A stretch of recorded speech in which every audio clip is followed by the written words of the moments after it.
Сайн байцгаана уу? Америк өнгө шинэхэн мэдээллийн подкастаараа мэдчилж байна. Өнөөдөр Америкийн нийгэм ямар өнгөтэй байна вэ? Цөөнгүй монголчуудын хувьд Америкт ажиллаж хөдөлмөрлөж амьдардаг. Үүнтэй холбогдуулан Америкийн засаг захиргааны шийдвэр түүнтэй холбоотой 7 хоногийн үйл явдлын товч тойм анализыг хүргэж байна.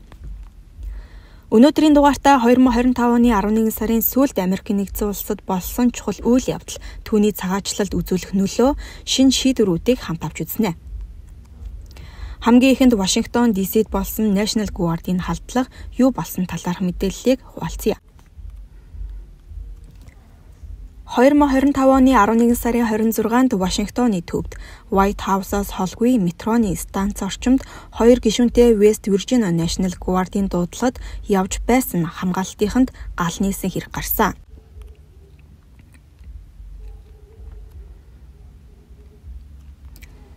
Энэхүү халдлагад Guard-ийн нэг гишүүн амиа алдсан бол нэг гишүүн хүнд шархагдсан байдалтай байна.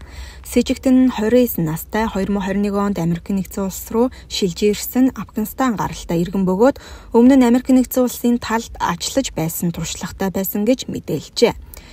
Энэ үйл явдал Америкийн нэгдсэн улсад цагаачлал Asylum Green Card системд маш том цогцолт болсон бөгөөд аюулгүй байдал гэх нэрийн дор эрх зүйн бодлогын олон өөрчлөлтүүдийг дагуулж эхлэх байгаа юм а.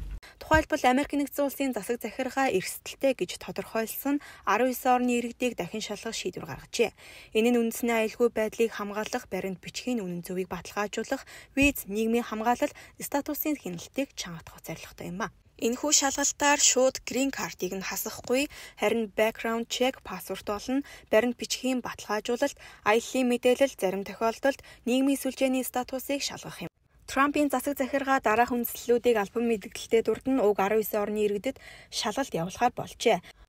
Тодорхойлбол терроризм зэвсэгт мөргөлдөөн ихтэй орнууд болох сүүлийн 10-аас 20 жилд тасралтгүй зэвсэгт мөргөлдөөн идэвхжүүлэлттэй гэж үзэж Афганистан, Сомали, Йемен, Лив, Судан, Иран, Ирак зэрэг орнууд багтаж байгаа бол засгийн газар нь Америкийн нэгдсэн улстай мэдээлэл солилцдоггүй паспортын баталгаажуулалт бүртгэл сул гэж үзнэ.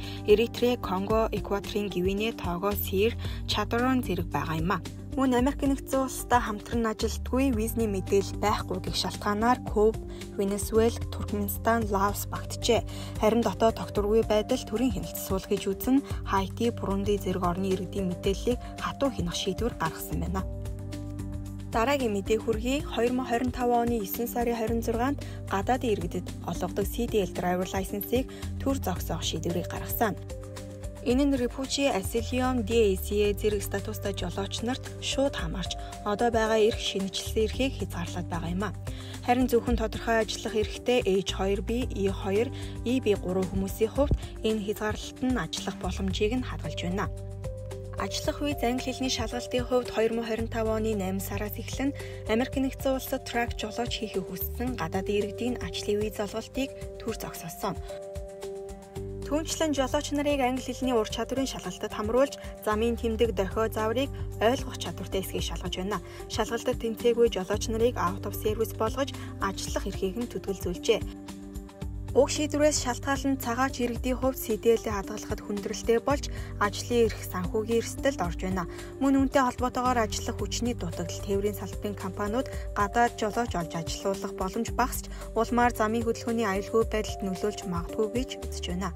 За үүнээс үзэхэд англи хэлний шалгалтад тэнцээгүй хүмүүс, статусгүй эсвэл шинэ визний хүсэлттэй хүмүүс боломж илүү хязгаарлагдсан гэж байна. Сүүлийн үед цагаач тракны жолооч нарт трака барихаа төр зогсоох тухай аль бие усны мэйл ирж байна. Энэ нь CDL-ийн шинэ дүрм англи хэлний шалгалт визний статустай холбоотой төр хязгаарлалт гэж мэдээлсэн байна. Тодорхойлбол энэ нь бүр мөсөн хаасан заавар биш, зөвхөн төр хугацааны арга хэмжээ гэжээ. Товчхондоо дүрм визний шаардлага биелүүлбэл дахин ажиллах боломжтой юм а. Хэрв дүрм шалгалт бичиг баримт хангалтгүй бол тракчдын ажиллах эрх төр хугацаанд төдөлгөх эрсдэлтэй юм а.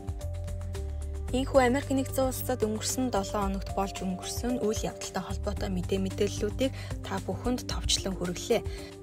Өнөөдөр Америкийн нэгдсэн улсын нийгэм ямар өнгөтэй байна вэ?